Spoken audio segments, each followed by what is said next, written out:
Bibigis lang ko nito, Sister Ed, Sister Ben.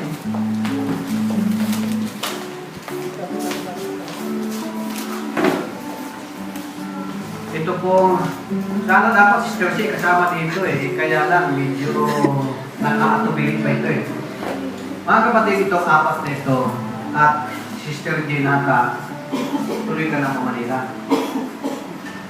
So, ibig sabihin, itong pong apat na ito kasi ito yung nag-workshop, ito yung training. Dumaan ito sa kabog ng dibdib.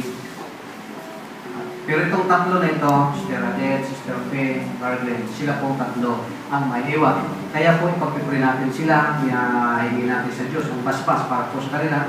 Kasi po, mula ngayon, bukas, sila po ay ganap na po manggagawa dito po sa lugar ng Naga.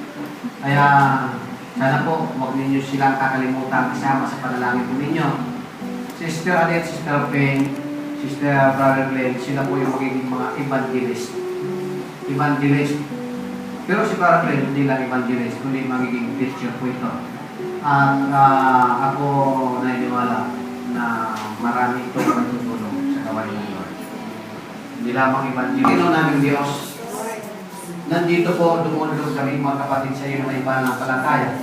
At may buo po pagtitiwala sa iyo na ikaw ay Diyos. Na siya pong tumawag sa lahat ng mga gamitin mo. Nandito po ngayon, Sister Adette, Sister Faye, Sister Jen, Brother Glenn, na sila pong apat ama, kan siya pong tumugon sa tawag mo, sa tawag Panginoon ng gawain paglilingkod sa iyo. Ang apat na ito, Diyos, ay nagpakita na ng kabuuan ng kanilang puso at isip ay ibig nilang maglingkod sa iyo.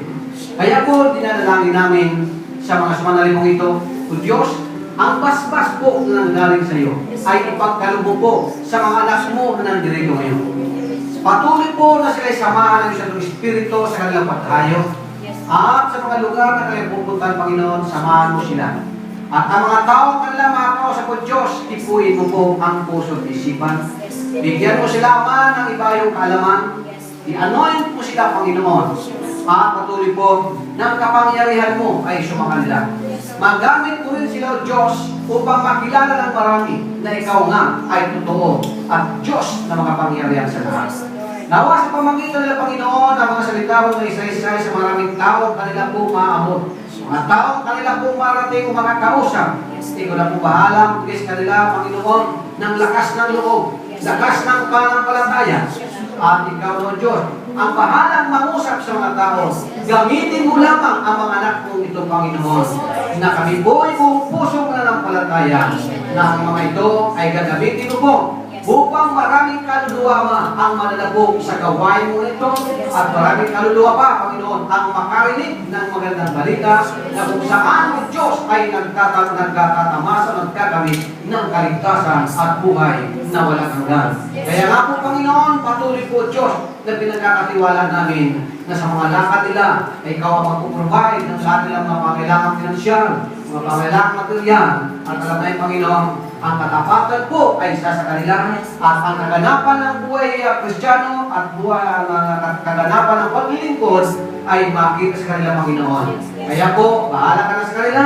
Patuloy po, Diyos, na sila ay bigyan mo punuin po ng kaganakan habang naglilingkod sa iyo. At sa mga pag-uusig, sa mga anuman, mga pamimiloso po na kanila pong makakaharap o may order, Panginoon, ikaw na bahala ng Diyos sa kanila. Alam namin, Panginoon, ang kaalaman ay tatanggapin at ipinagkaloob mo na nga po sa mga anak mo ng Diyos ngayon. O ikaw, Diyos, maraming po salamat sa ang mga anak mo ito. Ngayon, ay ganap na nga po, Ama, lingkod sa Iglesia mo. Kung lahat kaya ang dalangin sa iyo sa pangalan ni Jesucristo, aming Panginoon. Amen. God bless you, mga kapatid. Mga takwa ko lingkod. Takwa ko mga naran. Salamat sa inyo.